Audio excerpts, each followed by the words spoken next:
या तो कोई सिम्टम नहीं होते या बहुत मामूली से सिम्टम होते हैं, जैसे मामूली बुखार, मामूली खांसी।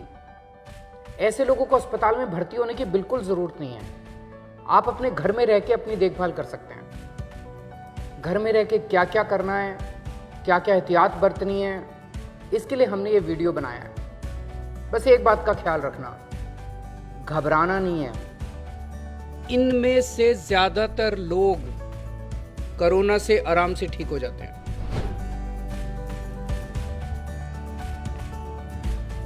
अगर आपका कोविड-19 टेस्ट पॉजिटिव आया है तो घबराने की कोई जरूरत नहीं है। कोरोना के हल्के लक्षण वाले मरीज अपने घर पर ही होम आइसोलेशन के माध्यम से 17 दिनों में बिल्कुल ठीक हो सकते हैं। आपको होम आइसोलेशन के दौरान डॉक्टर के निर्देशों का सख्ती से पालन करना है। होम आइसोलेशन की प्रक्रिया शुरू करने से पहले इन बातों पर गौर करें। घर में कोरोना संक्रमित व्यक्ति के लिए अलग हवादार कमरा और टॉयलेट होना अनिवार्य है। यदि ऐसा नहीं है तो अपने डॉक्टर को अवश्य बताएं ताकि हम आपके लिए दिल्ली सरकार के कोविड केयर सेंटर में व्यवस्था कर सकें। कोरोना संक्रमित व्यक्ति की 24 घंटे देखभाल के लिए एक व्यक्ति का होना बेहद जरूरी है। यदि परिवार का कोई सदस्य बुजुर्ग जिनकी उम्र 55 साल से अधिक है या घर में कोई गर्भवती महिला या कोई गंभीर बीमारी जैसे कैंसर, एस्थमा, सांस की बीमारी, डायबिटीज, बीपी, हृदय रोग, गुर्दे की बीमारी आदि से पीड़ित सदस्य है तो मरीज के ठीक होने तक उन्हें किसी रिश्तेदार या जानकार के घर पर ठहराने की व्यवस्था करें, क्योंकि कोरोना इनके लिए हानिकारक हो सकता है। मुख्यमंत्री अरविंद केजरीवाल द्वारा नियुक्त स्वास्थ्य कार्यकर्ताओं और डॉक्टर की एक टीम मरीज के स्वास्थ्य की निगरानी के लिए प्रतिदिन कॉल करेगी। मरीज की सही जानकारी उन्हें प्रतिदिन देनी है। होम आइसोलेशन कर रहे मरीजों के लिए निर्देश। सबसे पहले मोबाइल फोन पर आरोग्य सेतु ऐप डाउनलोड करें और 24 घंटे ऐप पर नोटिफिकेशन और लोकेशन ट्रैकिंग को ऑन रखें। हमेशा ट्रिपल लेयर मेडिकल मास्क का इस्तेमाल करें और 8 घंटे उपयोग के बाद मास्क को फेंक दें। यदि मास्क गीला या गंदा हो जाता है तो इसे तुरंत बदल दें। मास्क पर 1% सोडियम हाइपोक्लोराइड सॉल्यूशन का प्रयोग कर इसे कीटाणु रहित करके एक बंद कूड़ेदान में फेंकें। 1% सोडियम हाइपोक्लोराइड सॉल्यूशन बनाने के लिए आप बाजार में मिल रहे सोडियम हाइपोक्लोराइड ब्लीच जिसमें 3.5% क्लोरीन हो या ब्लीचिंग पाउडर जिसमें 70% क्लोरीन हो का प्रयोग कर सकते हैं। आप 1 लीटर सोडियम हाइपोक्लोराइड ब्लीच को 2.5 लीटर पानी में मिलाकर या 7 ग्राम ब्लीचिंग पाउडर को 1 लीटर पानी में मिलाकर ये सॉल्यूशन आसानी से घर पर बना सकते हैं। इसका प्रयोग करते वक्त ग्लव्स और मास्क का प्रयोग करें। इस सॉल्यूशन से आप घर की सफाई कर सकते हैं। साथ ही स्विच बोर्ड, खिड़कियां, चेयर, डाइनिंग टेबल, अलमारी इत्यादि को साफ करने के लिए भी इस्तेमाल कर सकते हैं।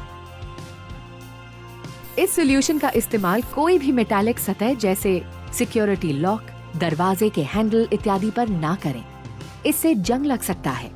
इन सतहों को साफ करने के लिए आप कोई भी सैनिटाइजर का प्रयोग कर सकते हैं। आप इससे शौचालय की सफाई भी कर सकते हैं। याद रहे, इस सॉल्यूशन को टॉयलेट ब्रश पर स्प्रे करके ही शौचालय की सतह को साफ करें। आप अपने लिए अलग शौचालय का ही प्रयोग करें और हमेशा फ्लश करने से पहले ढक्कन को बंद करें। कृपया कमरे की खिड़कियां हमेशा खुली रखें। होम आइसोलेशन के दौरान अपने कमरे में ही रहें, घर के अन्य कमरों में ना जाएं। दरवाजे, खिड़कियां, टेबल जैसी चीजों को छूने से बचें, जिससे घर के अन्य सदस्यों को कोरोना से संक्रमित होने का खतरा न हो। अपने हाथों को साबुन और पानी से कम 40 सेकंड तक अच्छी तरह से धोएं या उन्हें 70% अल्कोहल युक्त सैनिटाइजर से साफ करें। अपने घर के अन्य लोगों के साथ व्यक्तिगत वस्तु जैसे बर्तन, तौलिए आदि को साझा ना करें। आपके कमरे की बार बार छुए जाने वाली चीजें जैसे टेबल, दरवाजे का handle, mobile phone, computer, remote इत्यादि को 1% हाइपोक्लोराइड सॉल्यूशन या सैनिटाइजर से साफ करें। डॉक्टर द्वारा बताई गई दवाइयां नियमित लेते रहें। यदि आप किसी अन्य बीमारी की दवाइयां लेते हैं तो डॉक्टर की सलाह जरूर लें। आप रिकवरी प्रक्रिया के दौरान शराब ना पिएं और धूम्रपान ना करें। भरपूर आराम करें। शरीर में पानी की कमी ना होने दें। इसके लिए तरल पदार्थ जैसे सूप, पानी, जूस इत्यादि पीते रहें। खाने में कम कार्बोहाइड्रेट, उच्च प्रोटीन युक्त आहार, सब्जी और फलों का सेवन करें। प्रतिदिन 3 बार करें।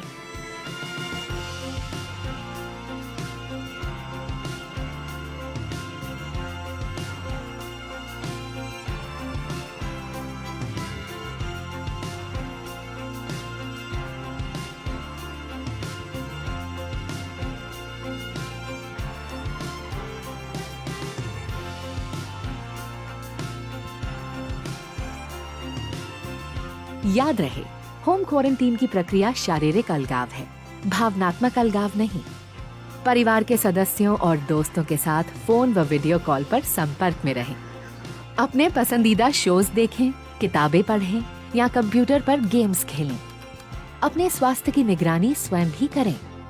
विशेष रूप से प्रतिदिन तापमान में बढ़ोतरी या अन्य लक्षणों के दिखने पर तुरंत डॉक्टर को जानकारी दें। देखभाल कर्ता के लिए निर्देश। अपने मोबाइल फोन पर आरोग्य सेतु ऐप डाउनलोड करें और 24 घंटे ऐप पर नोटिफिकेशन और लोकेशन ट्रैकिंग को ऑन रखें। देखभाल कर्ता शारीरिक स्वस्थ हो और उसकी उम्र 24 से 50 वर्ष के बीच होनी चाहिए। आपको डायबिटीज, बीपी, हृदय रोग, एस्थमा, फेफड़ों या लिवर का रोग जैसी कोई बीमारी ना हो, या आप इम्यूनो कॉम्प्रोमाइज्ड, गर्भवती और कैंसर पीड़ित भी ना हो। आपको हमेशा फोन द्वारा हमारे स्वास्थ्य कार्यकर्ताओं के संपर्क में रहना होगा। मरीज के साथ एक ही कमरे में हो तो ट्रिपल लेयर मेडिकल मास्क का प्रयोग अवश्य करें और उपयोग के दौरान मास्क के सामने वाले भाग को ना छुएं। यदि मास्क गीला या गंदा हो जाता है तो उसे तुरंत बदलें। मास्क को हमेशा पीछे से खोलें और डिसइंफेक्ट करें। मास्क को हमेशा बंद कूड़ेदान में ही फेंकें। मरीज या मरीज के वातावरण के संपर्क में आने के बाद हाथों को अच्छे से धोएं। ध्यान रहे कि हाथों को साबुन और पानी से कम 40 सेकंड तक धोना है या फिर अल्कोहल युक्त सैनिटाइजर का उपयोग करें। हाथ धोने के बाद पेपर टॉवल, टिश्यू या साफ तौलिए से हाथों को पोंछें और जब तौलिया गीला हो जाए तो उसे बदल दें। मरीज की देखभाल के समय हमेशा मास्क, डिस्पोजेबल ग्लव्स और प्लास्टिक एप्रन पहनें। एप्रन को हमेशा साफ रखें और सोडियम हाइपोक्लोराइड सॉल्यूशन से साफ करें। ग्लव्स पहनने से पहले और उतारने के बाद हाथों को जरूर धोएं। मरीज के थूक, लार या छींक के सीधे संपर्क में आने से बचें। कोरोना संक्रमित व्यक्ति द्वारा उपयोग की गई वस्तुएं जैसे बर्तन, तौलिया या बेडशीट के सीधे संपर्क में आने से बचें। कृपया ये सुनिश्चित करें कि आप भोजन देते समय मरीज के सीधे संपर्क में नहीं आए।